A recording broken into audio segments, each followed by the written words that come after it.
The Kerala story को लेकर बवाल है कि थमने का नाम नहीं ले रहा है। लगातार इस फिल्म पर प्रहार हो रहे हैं और वहीं आम जनमानस में यह फिल्म कमाल करती जा रही है और जनता ने इस फिल्म पर सुपरहिट मोहर भी लगा दी है।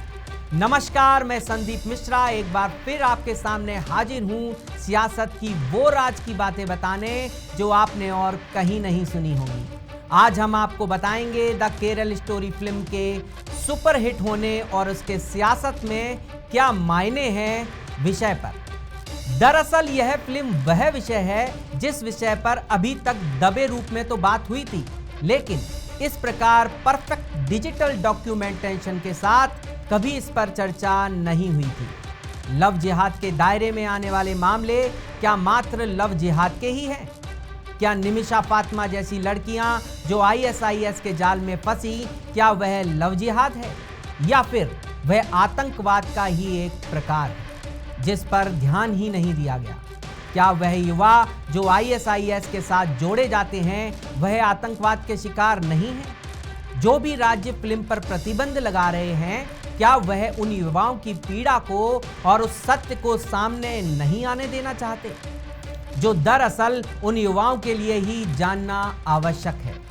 तमिलनाडु मल्टीप्लेक्स एसोसिएशन द्वारा केरल स्टोरी को न दिखाए जाने के निर्णय के बाद अब पश्चिम बंगाल सरकार ने भी इस फिल्म को दिखाए जाने पर प्रतिबंध लगा दिया गया है। मुख्यमंत्री ममता बनर्जी ने कहा है कि यह निर्णय उन्होंने राज्य को हिंसा से बचाने के लिए किया है। आईएसआईएस के प्रति भटके युवाओं का नाता भारत के किसी हिंदूवादी समूह ने नहीं, बल्कि आईएसआईएस की पत्रिका वॉइस ऑफ खुरासान ने ही वर्ष 2022 में बताया था कि भारत की ओर से आईएसआईएस का जो सुसाइड बॉम्बर्स था वह अबू बकर था और वह ईसाई मत से इस्लाम में कन्वर्ट हुआ था।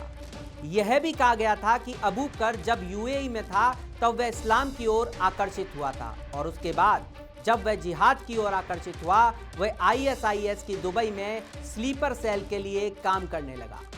उसके बाद वो केरल वापस चला आया और फिर कुछ दिनों के बाद काम के बहाने से लीबिया चला गया और फिर लीबियाई सेना के साथ संघर्ष करते हुए आत्मघाती हमलावर बन गया था और उसने खुद को उड़ा लिया।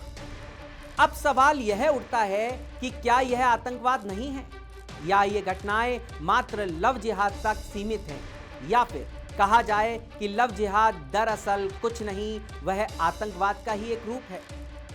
इसके साथ ही वर्ष 2016 में न्यू इंडियन एक्सप्रेस में एक खबर प्रकाशित हुई थी और वह केरल के विषय में ही थी कि कई कन्वर्ट होते हैं और वो उसके बाद कहां जाते हैं इसका पता ही नहीं चल सका। इसमें मुनातुल इस्लाम सभा जो कि उसके लिए आधिकारिक केंद्र है, उसके आंकड़े भी प्रस्तुत किए गए थे कि जो लोग इस्लाम अपनाकर मतांतरित होते हैं वे लोग केंद्र से निकलकर कहां जाते हैं इसका कोई भी आधिकारिक रिकॉर्ड नहीं है। उनमें से अधिकतर का आज तक पता भी नहीं चल सका है, ना ही पुलिस के पास भी इसकी कोई सूचना है कि वे लोग कहां गए। इसमें केंद्र के हवाले से लिखा था कि 20 से 30 वर्ष की महिलाओं की संख्या उसमें अधिक होती है जो शादी के लिए इस्लाम अपना लेती है। 2009 में केरल उच्च न्यायालय ने भी सरकार से कहा था कि वे लव जिहाद को रोकने के लिए कानून बनाएं। दरअसल द केरल स्टोरी और कश्मीर फाइल्स ने एक एजेंडा को सामने ला दिया है, इसलिए बौखलाहट अपने चरम पर है। प्रश्न है कि आखिर में जाकर उसे झूठा साबित करने का असफल प्रयास क्यों किया जा रहा है? जैसा कि न्यायालय ने भी स्पष्ट किया है कि यह मजहब के विरोध में नहीं बल्कि आईएसआईएस के विरोध में बनी हुई फिल्म है, लेकिन फिर भी एक बहुत बड़ा वर्ग है जो इस फिल्म को प्रोपेगेंडा बता रहा है।